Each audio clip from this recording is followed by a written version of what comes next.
بسم اللہ الرحمن الرحیم بسم اللہ الرحمن الرحیم الحمد للہ والصلاة علی اہلہا۔ عزیز طلباء، السلام علیکم ورحمۃ اللہ وبرکاتہ۔ شرح المعول کتاب الصلاۃ درس نمبر 341 میں عصر غیبت میں جمعہ کے عدم جواز کے نظریے پر گفتگو ہوگی۔ بقیہ واجب اور مستحب نمازوں کو بیان کیا جا رہا ہے اور زمانہ غیبت میں جمعہ کے متعلق عدم جواز کے نظریے کا نقد و نظر پیش ہونے والا ہے۔ عدم جواز کے نظریے کی دلیل یا ان کا وہ شبہہ کیا تھا، شہید ثانی کا نقد و نظر اور نماز جمعہ کے متعلق اس بحث کا خلاصہ پیش کیا جائے گا۔ سب سے پہلے عبارت کو دیکھتے ہیں۔ فرمایا من ہنا ذهب جماعت من الاصحاب الى عدم جوازها حال الغیبت لفقد الشرط المذکور ويضعف بمنع عدم حصول الشرط اولا لامکانه بحضور الفقیہ ومنع اشتراطه ثانیا لعدم الدلیل علیہ من جهة النص فيما علمناه وما يظهر من جعل مستنده الاجماع فانما هو على تقدیر الحضور۔ شہید ثانی نے فرمایا کہ غیبت کے دور میں جمعہ کے بارے میں علماء نے مختلف تعبیریں پیش کی ہیں۔ کچھ نے اس کے وجوب کا نظریہ دیا، کچھ نے اس کے جواز کا اور کچھ نے اس کے استحباب کی تعبیر پیش کی۔ تو شہید نے فرمایا کہ اصل میں ان کی مراد کیا ہے، واجب تخییری ہے، واجب عینی کا وہ کیا کرنا چاہتے ہیں، انکار کرنا چاہتے ہیں۔ تو چونکہ یہ واجب عینی کے مقابلے میں وہ تعبیریں پیش کر رہے ہیں تو پھر وہ کیا کہتے ہیں، اس کو جائز کہتے ہیں، یعنی ظہر کی بجائے جمعہ بھی پڑھا جا سکتا ہے۔ کچھ اس کو استحباب کے قائل ہو جاتے ہیں کہ وہ واجب تخییری کے افراد میں سے افضل فرد ہے، اور کچھ اس کو واجب تعبیر کرتے ہیں، چونکہ واجب ہوگا تو نماز ظہر کی جگہ وہ کافی ہوگا۔ شہید ثانی فرماتے ہیں وَمِنْ ہونا، اسی بدولت ہمارے علماء کی ایک جماعت کا نظریہ ہے کہ یہ جائز نہیں ہے غیبت کے دور میں لفقد الشرط المذکور، چونکہ انہوں نے اجماع کو دیکھا ہے، اتفاق کو دیکھا ہے کہ امام کا اذن شرط ہوتا ہے نماز جمعہ کے قائم کرنے کے لیے۔ تو چونکہ نماز جمعہ کے قیام کے لیے اذن امام شرط ہے، غیبت میں امام تک رسائی نہیں ہوتی، اس وجہ سے اس کو کہتے ہیں کہ بغیر امام کے اذن کے تو نماز جمعہ جائز نہیں ہوگا۔ حرمت کا نظریہ اختیار کیا ہے۔ شہید ثانی فرماتے ہیں وَيُضَعَّفُ بِمَنْعِ عَدَمِ حُصُولِ الشَّرْطِ اولاً تو اس شرط کے حاصل نہ ہونے کو منع قرار دیتے ہیں۔ یہ نظریہ ضعیف ہے، چونکہ آپ نے کہا کہ شرط حاصل نہیں ہے، یہ ممنوع ہے۔ شرط تو حاصل ہے جناب، کیوں؟ لِإِمْكَانِهِ بِحُضُورِ الْفَقِيهِ، اذن امام یا تو اپنے نائب خاص کے لیے ہوتا تھا یا نائب عام کے لیے۔ غیبت کے دور میں نائب خاص اس کا موجود نہیں ہے، جس کو سفراء بھی کہتے تھے، وکلاء بھی کہتے تھے، لیکن نائب عام موجود ہے لِإِمْكَانِهِ بِحُضُورِ الْفَقِيهِ، چونکہ اذن امام کے ساتھ جمعہ قائم ہونا ممکن ہے بحضور الفقیہ، جب فقیہ موجود ہو، فقیہ جامع الشرائط کے ساتھ۔ آیا نماز جمعہ معزون من الامام ہو کر قائم ہوگی یا نہیں ہوگی؟ بالکل معزون ہوگی، چونکہ یہ مطلق نائب ہے، چاہے وہ مجتہد ہو جو کہ نائب عام ہوتا ہے یا نائب خاص ہو جو کہ امام کے دور میں ہوتا تھا۔ تو غیبت کے دور میں نائب خاص نہیں ہے تو نائب عام تو موجود ہے، تو آپ کیسے کہتے ہیں کہ جناب یہ ممنوع ہوتا ہے، شرط فاقد ہو گئی بطور مطلق، اپنی ہر صورت میں.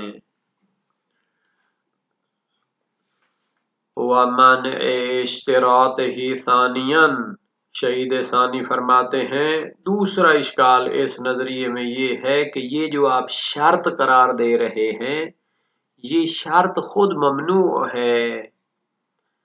لعدم الدلیل علیہ من جہت النص، سے چونکہ کسی نص اور روایت میں اس کی دلیل موجود نہیں ہے. فیما علمنا ہو، جو شہید ثانی نے روایات اہل بیت کی تحقیق کی ہے تو کسی روایت میں اذن امام کی شرط نہیں آئی. یہ شرط کہاں سے آئی ہے؟ یہ اجماع کے ذریعے آئی ہے. اجماع، اتفاق علماء، فہم فقہا.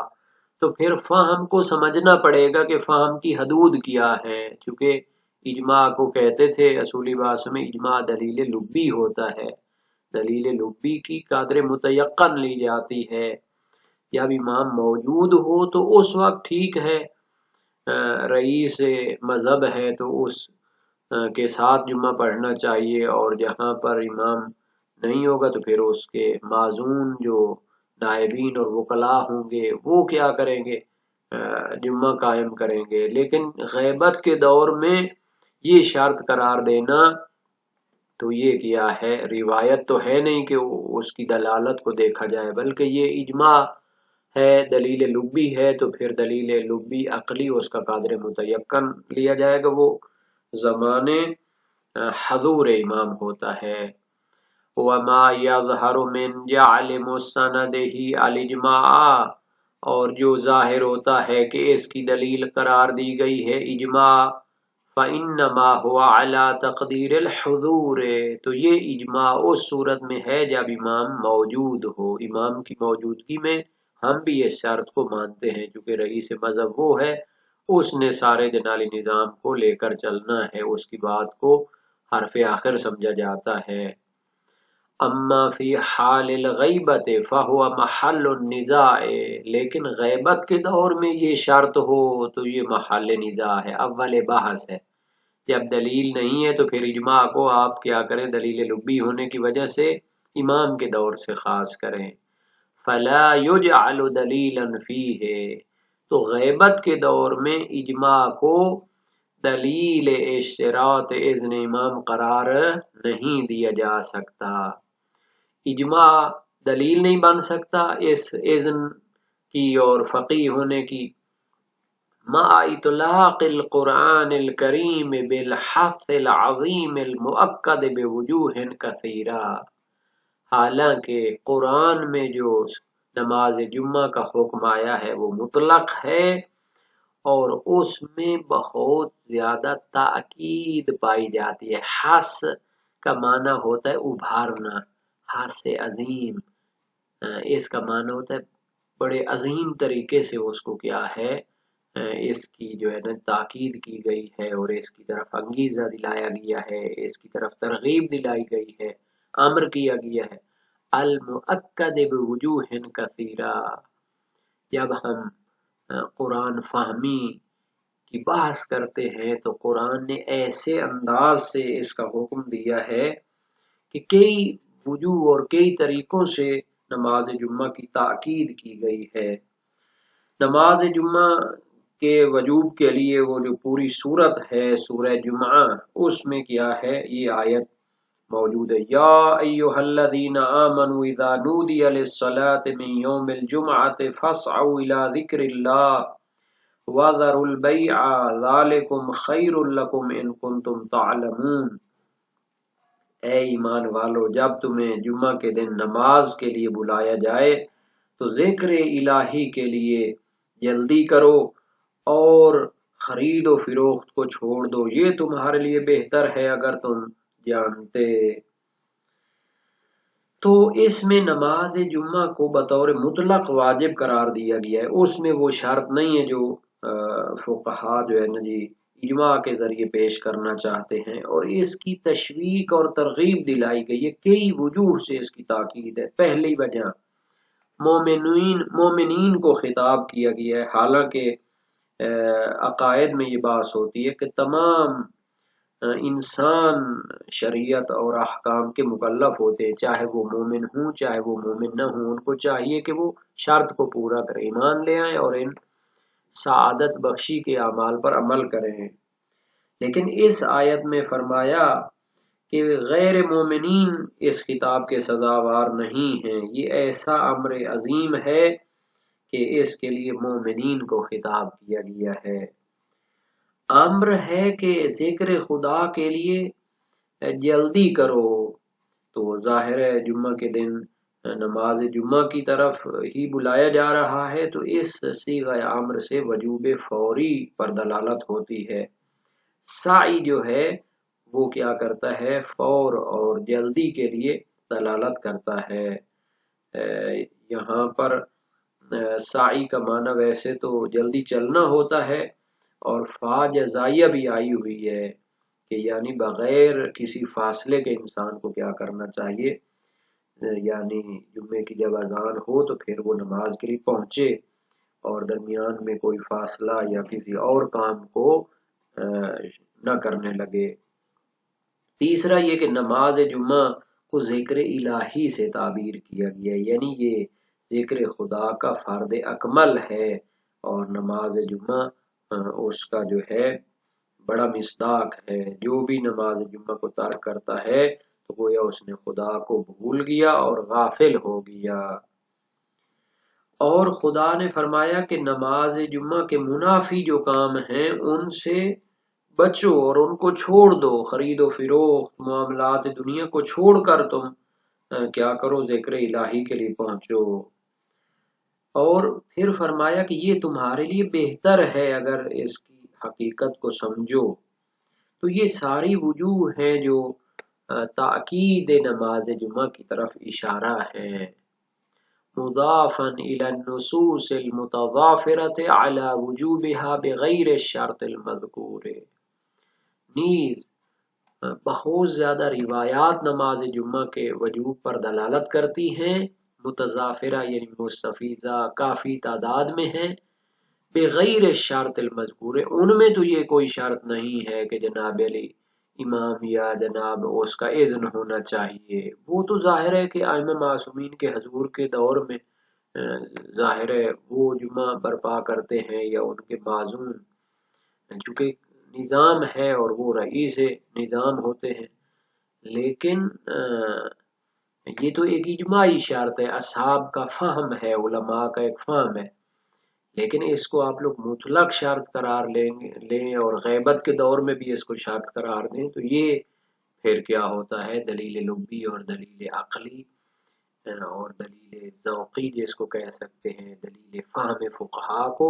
آپ لوگ حد سے بڑھا رہے ہیں، بلکہ اس میں قادر متیقن کو لیا جاتا ہے۔ بل فی بعضها ما يدل على عدمه، بلکہ بعض روایات میں تو اس شرط کی نفی کی گئی ہے۔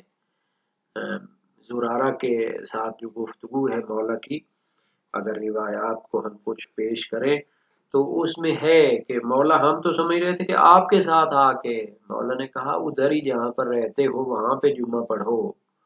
تو اس کا معنی یہ ہے کہ امام اس جو کہ ایک واجب ہے، جو کہ ایک مظہر دین اسلام ہے، اس کے احیاء کے لیے کوشاں ہے۔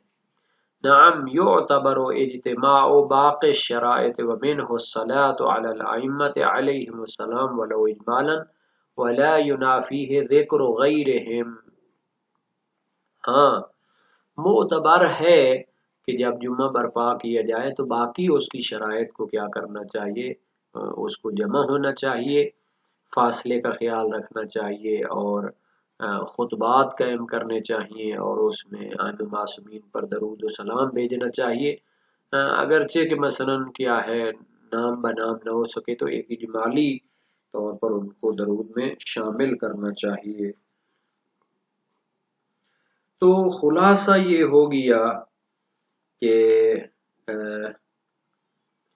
باقی شرائط تو لازم ہے، لیکن یہ شرط تو اجماع کے ذریعے آئی ہے تو اس کو حضور کے ساتھ وَلَا يُنَافِيهِ ذِكْرُ غَيْرِهِمْ، یعنی ائمہ معصومین پر درود و سلام بھی پڑھیں گے، اور اگر کسی جگہ پر ایسے ماحول ہے کہ کسی اور کا بھی نام وغیرہ لینا پڑتا ہے تو اس کے نام لینے سے کوئی تعارض پیدا نہیں ہوگا کہ آئمہ معصومین پر درود نہ بھیجیں، یعنی دوسرے جو مثلا مختلف ادوار میں ایسے بادشاہ وغیرہ ہوتے تھے وہ کہتے تھے ہمارا نام بھی شامل کرو نماز جمعہ کے خطبات میں، تو